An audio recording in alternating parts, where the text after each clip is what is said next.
let's make a spicy Thai peanut dressing that you can use on salad, you can dip veggies in, or maybe you make a noodle salad for like a picnic or something. But this dressing can last up to a little over 8 days in your fridge in a mason jar if stored properly, and it is so easy. Get yourself a blender or your bullet, because everything's going in here. I have a quarter white onion, small diced. I have 1 jalapeno cut in chunks. The seeds are out. I like it spicy, but I don't like it that spicy, you know what I mean? This is a half a bunch of fresh cilantro. I did leave the stems on because we use a little bit of everything here. Half a cup of soy. Quarter cup of rice wine vinegar.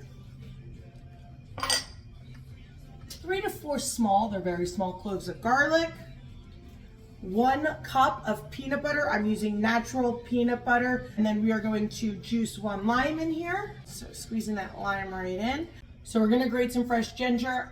If you know, you know, but I'm gonna show it again. Use a spoon, and this is how you peel ginger, okay?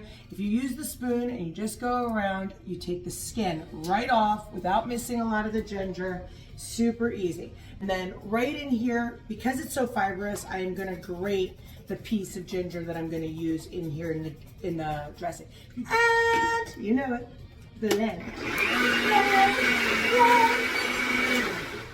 Ooh. All right, take your dressing, most important. Woo! That's good. And that has a kick.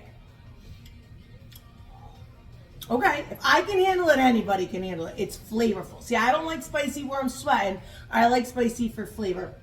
This is freaking delicious.